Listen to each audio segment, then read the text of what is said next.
Hello students, कैसे हैं आप सभी। देखो, आज फिर से हम लोग आ गए एक नए चैप्टर का मॉक टेस्ट लेकर, जिसका नाम है ऊष्मा स्थानांतरण, जिसको हम लोग इंग्लिश में हीट ट्रांसफ़र कहते हैं। देखिए, आज जो भी ये मॉक टेस्ट है वो आने वाले एग्जाम के लिए आप लोगों के लिए बहुत ही ज़्यादा इम्पोर्टेंट होने वाला है। तो सभी स्टूडेंट्स अच्छे से देखिए यहाँ पे कि हम लोग कौन कौन से आज क्वेश्चन करने वाले हैं।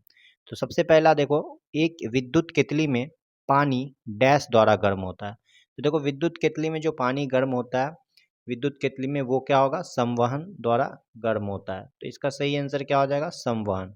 आगे देखेंगे हम लोग नेक्स्ट क्वेश्चन। तो वायुमंडल मुख्य रूप से किसके द्वारा गर्म होता है। तो वायुमंडल जो होता है वो मुख्य रूप से रेडिएशन यानी विकिरण के द्वारा गर्म होता है। ठीक है, सन का जो लाइट होता है वो हमारे एटमॉस्फेयर को गर्म कर देता है। सन का जो हीट होता है वो एटमॉस्फेयर को गर्म करता है, इसमें कोई भी मीडियम नहीं होता है, यानी ये रेडिएशन की वजह से होता है, इसलिए इसका आंसर रेडिएशन का हिंदी विकिरण, यानी इसका सही आंसर विकिरण होगा। नेक्स्ट क्वेश्चन पे आते हैं। तापमान में परिवर्तन के बिना एक पदार्थ से दूसरी अवस्था से परिवर्तन के लिए आवश्यक ऊष्मा की मात्रा को क्या कहा जाता है।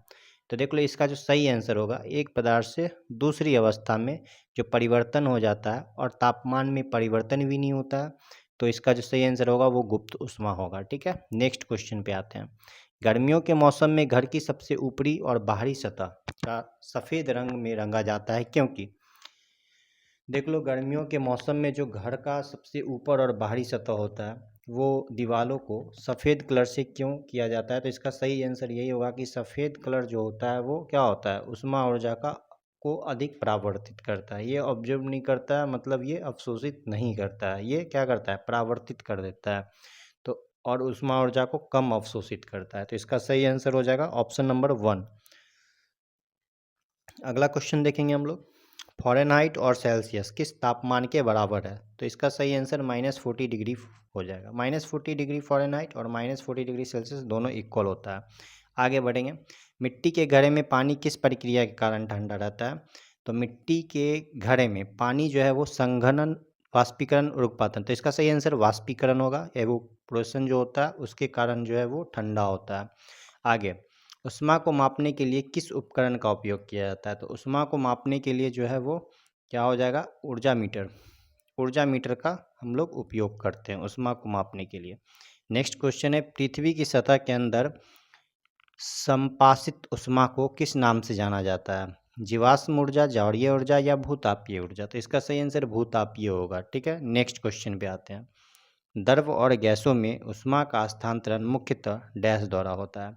देखो, द्रव और गैसों में जो ऊष्मा का स्थानांतरण होता है वो क्या हो जाएगा आपका, संवहन द्वारा। संवहन को हम लोग इंग्लिश में कन्वेक्शन कहते हैं।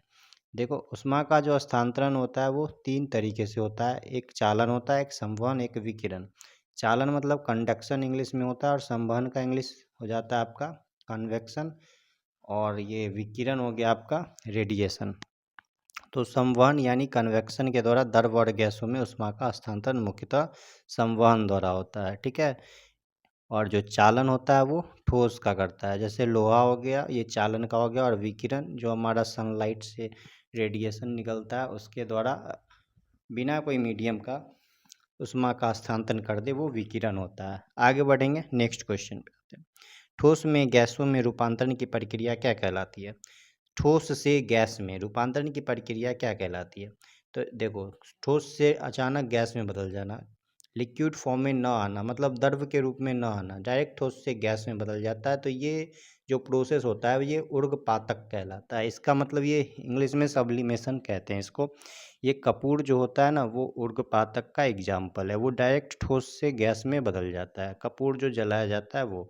तो देख लो, ये सारा इम्पोर्टेंट क्वेश्चन था हमारा ऊष्मा स्थानांतरण चैप्टर का।